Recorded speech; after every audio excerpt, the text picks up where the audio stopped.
کھڑے تو ہو گئے، جھکے جب رکوع میں تو ساتھ والا جو تھا انہوں نے دیکھا کہ ان کی پتلون جو تھی اس کے نیچے کا حصہ ٹخنوں سے ذرا نیچے ہوگا ہی، یا وہ رکوع میں شاید ویسے ہی جھک جائے، وہ نیچے ہو گئے.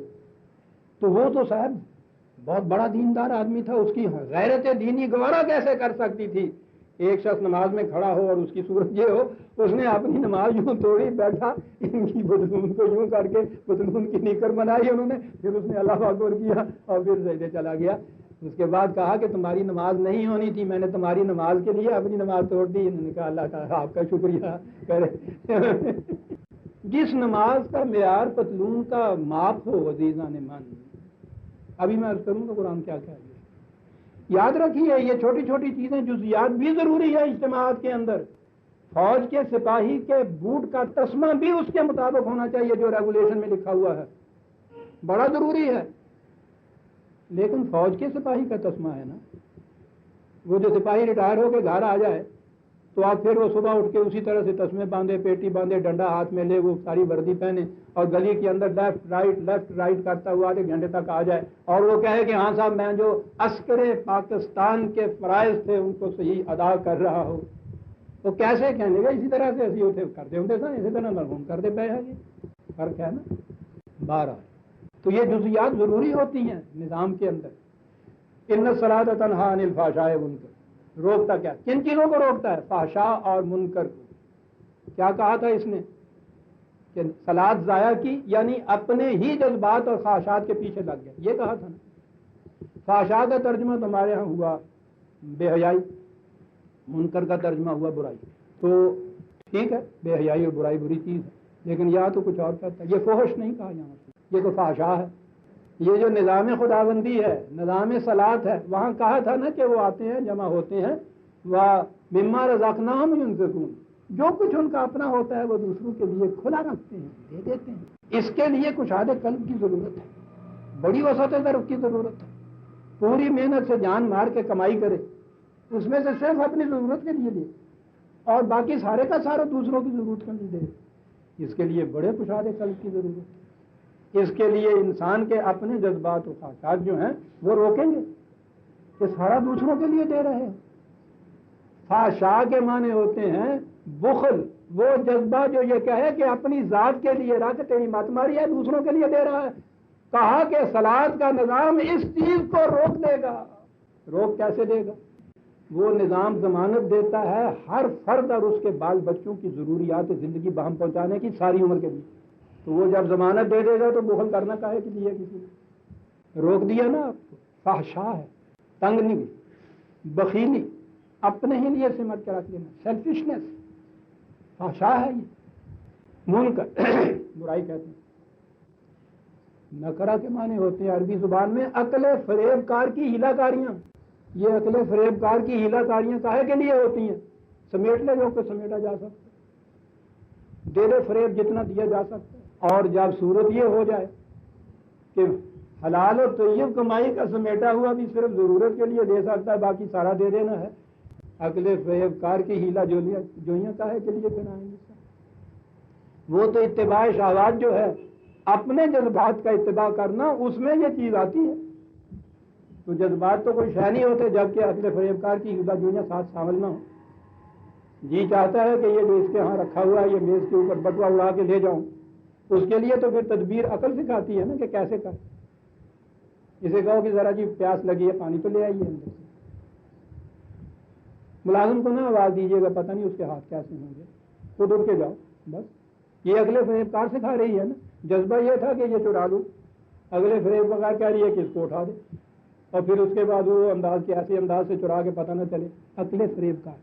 نظام صلاۃ جو ہے اس میں ہر فرد کی ضروریات زندگی کو پورا کرنا مملکت اپنے اوپر لے لے گی، اور جتنا کچھ کوئی محنت سے کمائے گا اپنی ضرورت کے مطابق مملکت کی اجازت سے رکھ کے باقی سارا دے دے گا.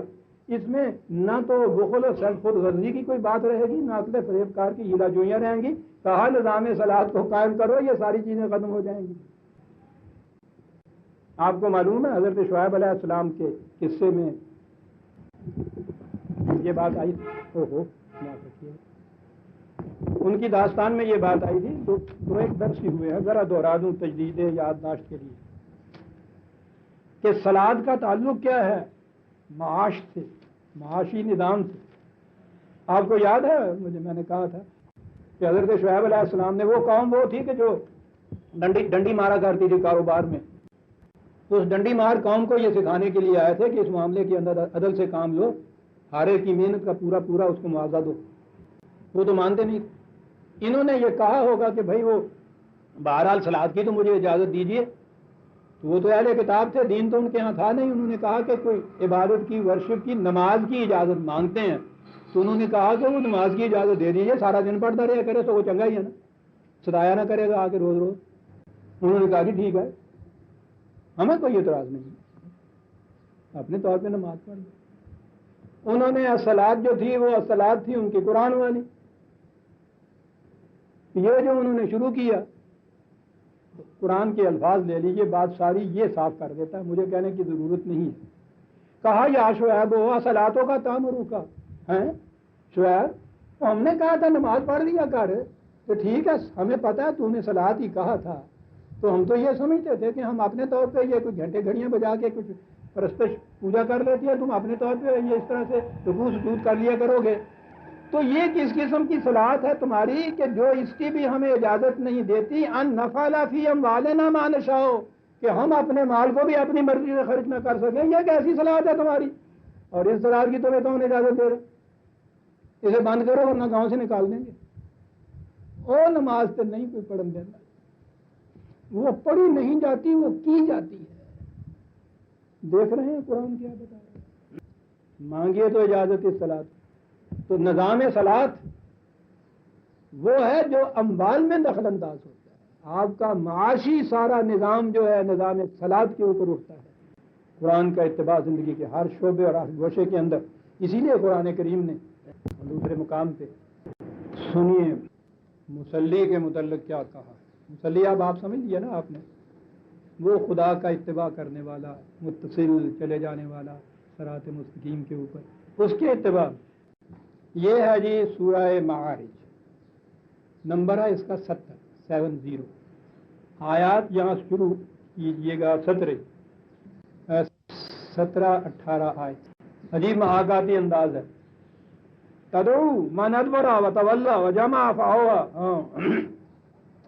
وہ جو ساری عمر سمیٹتا رہا، جمع کرتا رہا، اپنی تھیلی میں ڈالتا رہا، پھر تھیلی کے اوپر اس کا منہ کس کے باندھ دیا۔ کیا بات ہے، جمع فاوعى کہتے ہیں، اپنی تھیلی میں ڈال کے پھر اس کا کس کے منہ باندھ دینا۔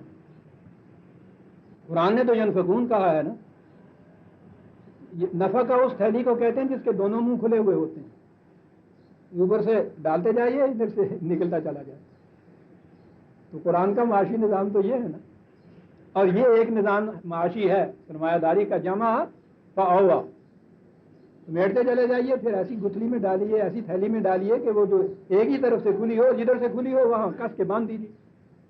آوا تدعو، کہا کہ جہنم آوازیں دے دے کے بلا رہا ہے انہیں، کہ جن کا مسئلہ کہ زندگی یہ تھا کہ سب کچھ اپنے لیے سمیٹ کے جمع کیا، پھر ایسی تھیلی میں ڈال کے رکھا کہ کس کے باندھ دی، اس بینک میں جہاں تمہارے دستخط کے سوا کوئی نکال کچھ نہ سکے، جمع کیا اور بند کر دیا۔ جہنم بلا رہا ہے آوازیں دے دے کر ان کو۔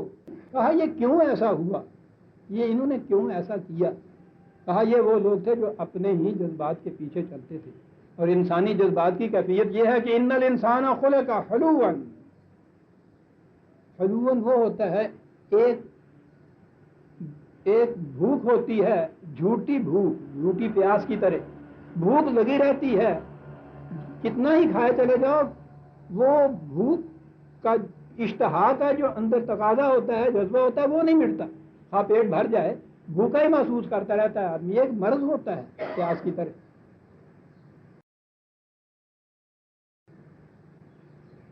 ہمارے ہاں تو کتا بھوک کہتے ہوں سن، پتہ نہیں ادھر بھی کیا چیز ہوتی ہے۔ کبھی ایسا نہیں ہوا، کبھی نہیں ایسا ہوگا کہ کتے کے سامنے کوئی ڈالے تو وہ کہا کہ نہیں جی شکریہ آپ کا، میرا پیٹ بھرا ہوا ہے، میں نہیں کھاتا۔ وہ پھرتا ہی رہتا ہے سارا دن تلاش میں۔ حلوان کہتا ہے انسان کو اگر اس کے جذبات پہ چھوڑ دیا جائے تو اس کی کیفیت ہوتی ہے حلوان، پھرتا رہتا ہے کتے تلاش میں۔ بھرتا ہی نہیں اس کا جی. اذا مسہ الشر جزوعا، کہتا کیفیت یہ ہے کہ جب